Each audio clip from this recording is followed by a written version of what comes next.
One more time. Same outfit. Same day, technically. Hello. It's 10 pages a day, virtual book club. I know if you guys have been watching the last couple videos, you probably think I'm drunk because I had my handy glass of wine here. I want to tell you, I am not. I'm actually just really happy. It's been a bit of a roller coaster over the last week or so. But there's so much good going on.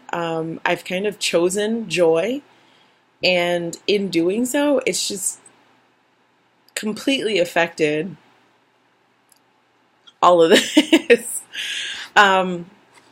So this glass has taken me like 4 hours, and that's still how much I have left.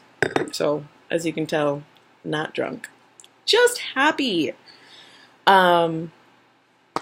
So 10 pages a day, virtual book club, your host, Denise McKinney. Again, I always forget to introduce myself.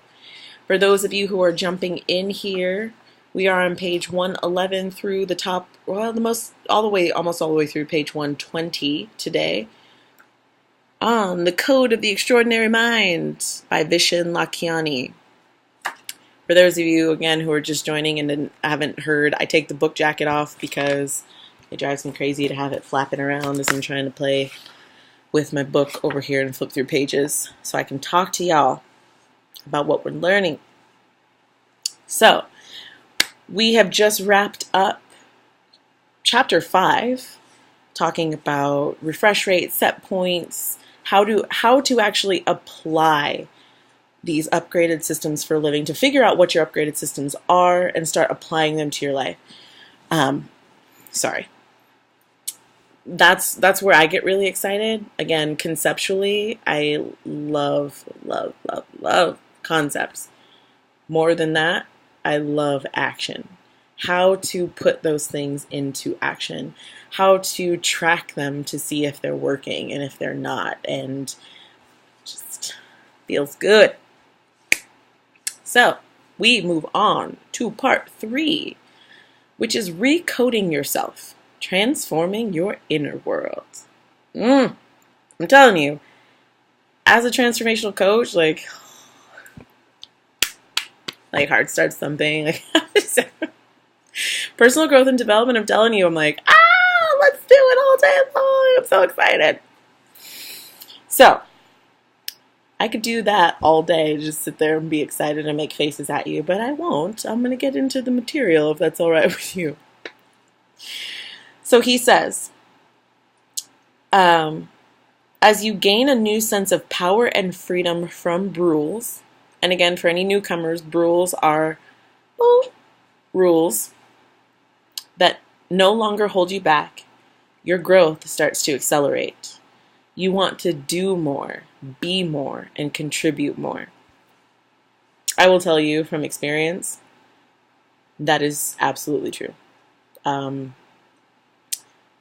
As a coach, as somebody who has been coached, as you get to a point in your development and growth as a person, and you find that sweet spot where you start to love yourself, truly accepting yourself and your expression. Sorry, I've got little indications coming up here. And appreciate your own self-expression. Be less worried about judgment and all these things. And I'll tell you, just from today, a conversation I had today with my honey, I'm still working on that. So I want to say this real quickly, and I think I may have said this in a previous video. Personal growth and development, there's never like an end. You know, when people use the word journey a lot, and you will hear it a lot. You know, when you think of a journey, you often think of a journey that has an end, like you have a destination, right? That's not how it works with personal growth and development.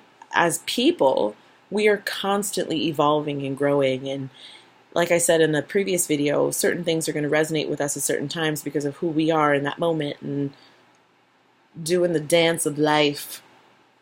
Okay, I don't know where that came from. The point being that there is no final destination on this. It is a constant process. And like I said, still working through stuff, always will be, always growing. And honestly, it makes me happy to think that I am. To think of where my relationship would be with certain people, with my honey, my love, where it would be if I weren't growing. Probably be a whole lot of nowhere because I was a mess. just being honest. Anyway, so he says, now you'll look at the present and your future and we'll focus on a new world, your inner world, with all its conflicting habits, check, beliefs, emotions, desires, and ambitions. Check, check, check, check. And he says you'll be asking yourself 2 questions. Dos. What exactly is happiness? And how can I be happy in the present? That's actually like 2 questions. That's a 2-part question. Whatever. So 3 questions wrapped up in 2 questions. Just follow along, okay? First question, what exactly is happiness and how can I be happy in the present? 2, what are my goals and visions for the future? And that's what we're going to get into in the next chapter, which starts on the following page, page 113, which is bending reality. Take a breath. It's all good. We're not going to be bending spoons. I have no idea how to do that. This is not The Matrix, which I actually watched again recently. It's a pretty good movie. Anyway, this is where we identify the ultimate state of human existence. I'm going to skip some pages here because this is a bit of Vishen's story. Not that I don't find it fascinating and very well told. It is. Read it. You have the book, read it. Read the book. But I want to push us past that a little bit. I will say that what he wrote in here was particularly poignant for me because it talks about his struggle in building Mindvalley, building his business, how he got to where he is, hanging out with Tony Robbins and monks in hot tubs and Richard Branson and the like, which is honestly where I want to be one day. But he says something very poignant here, getting into the idea of happiness. And again, that question we'll be asking ourselves, what is happiness? And how can I be happy in the present? He says here, stop postponing your happiness. Be happy now. Your thoughts and beliefs do create your reality, but only when your present state is joyful. Where to go with that thought? I've got so many examples of that, but you know, there are very real things that happen, right? Like fender benders and being late to stuff and all the things, right? All the things that happen in our day-to-day lives that we can start to like, we're kind of seething this energy. I was talking to somebody today and I think about it this way. Energy, we already know from a scientific standpoint, energy cannot be dispelled or broken up. It has to, it occurs, it ends up going somewhere. So the energy that we build up about the things that happen in our lives on a daily basis, and again, very real things. Don't get me wrong. I'm not saying you got to be happy about everything, but you can be. You can choose to be happy and see the possibility in a lot of the things that you might not normally. So I was telling a client of mine today, Okay, so you might get in a fender bender on the way to work, and oh, it's so annoying, and now you're yelling at the person in front of you, and this whole thing, and now you go to work, and you're upset, and your back hurts, and you're tense, and you can't focus on your work. You get nothing done because you're thinking about all the.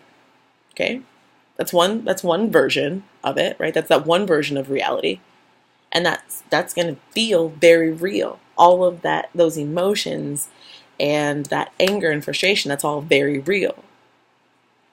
There's another version of that. Well, pooey, I got in an accident. I'm going with my Butters voice there from South Park. Oh, look at how attractive that other driver is. Well, hello, how are you? Or, hey, sorry this has happened. Get to talking. That person owns a company doing such and such, and you might be the perfect fit for that. And you just so happen you were looking for a job. You just never know. But that's a different version of reality. And you can walk away with a whole different set of circumstances from that experience than the experience over here. So our thoughts, the energy that we put into things, create our reality. There's the event itself, and then our perception of it that create our experience and our reality. Take it or leave it. You don't have to think that's true. I'll tell you, it is. There are things that are heart-shattering and awful, but there are other beautiful things that can come from those things. Because again, the events they happen, right? I'll tell you, we talked several weeks ago. Several weeks. It's been several days. God, it just seems like so much time is going by. When there was that shooting here in San Diego, officer-involved shooting where an officer died and another was hospitalized. And the experience that I had of that was very heartbreaking. It was heartbreaking. It was very sad. It hurt to think of that much pain existing in the world, that's okay for someone. That's how they feel they need to express that. On the flip side of that, other organizations showed so much love. There was a lot of love on the floor where I work, throughout the department. A guy brought this campaign, Hug the Police, to the department, and I had a really great chat with him. The movement that he's trying to start in the world is one of love and understanding and compassion. Had really great conversations in which I was both supported and I got to support other people who were feeling heartbroken. And there was an outpouring of love in a way that and we connected in our office in a way that maybe we wouldn't have. And I hope that we can continue to connect in that way without having something like that happen. But there was beauty in that pain. I will move on now, but like I said, there's different ways to process the experiences we have in life and different ways to create our reality around them, and our reality being our feelings and our emotions and our perceptions of things that happen. So he says, keep the big goals. Just don't tie your happiness to your goals. Be happy now. I was so needing to read that when I read that, because he talks about this too. We get into the habit of if and when. So if I lose 20 pounds, I will be super sexy. When I make $1 million, I'll be able to contribute to the world. Well, what's stopping you from being sexy now? I have seen people, you can't touch their sexy at any size, any shape. That is an internal experience of their own beauty. Can I get an amen? I hope you said it.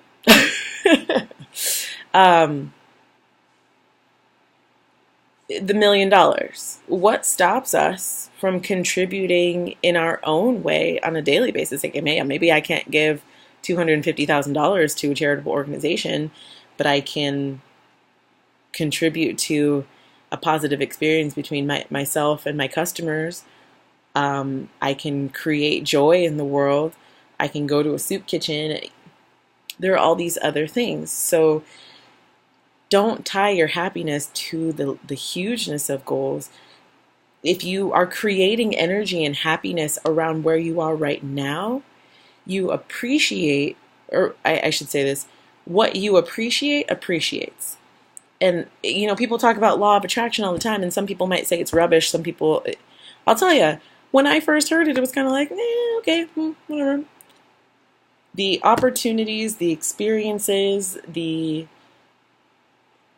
just my experience of it's true. The energy that you put out, you get back. You get it back. Good, bad, ugly, beautiful, whatever it is. The energy you put out, you get back. I will move on. So, he calls this idea of bending reality. Remember, I mentioned not bending spoons, bending reality. Again, shaping your own reality through your perceptions and the energy that you place into something. He says, bending reality is so named because when you're operating in this state, you tend to have a feeling that everything in life is bending in your direction, that you are effortlessly making things happen, and that anything is possible. So it's a subtle balance. You have a bold vision for the future pulling you forward.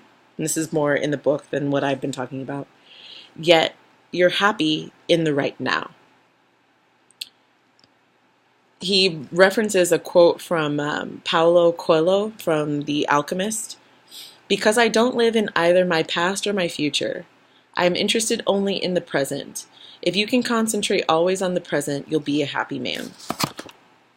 It's not an easy thing to do. Let's be honest, right? We think about all the things that are happening in our lives at any given moment, and the bills we have to pay, and where the kids are, and was the dog fed? Did I do the laundry? Do we have food?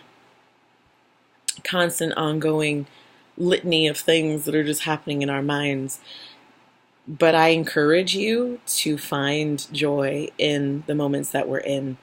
I have to sneeze. Excuse me, sorry. Because you will attract joyful energy back to you. That having been said, we will move on to the 4 states of human living, starting at the bottom of page 120 in tomorrow's video.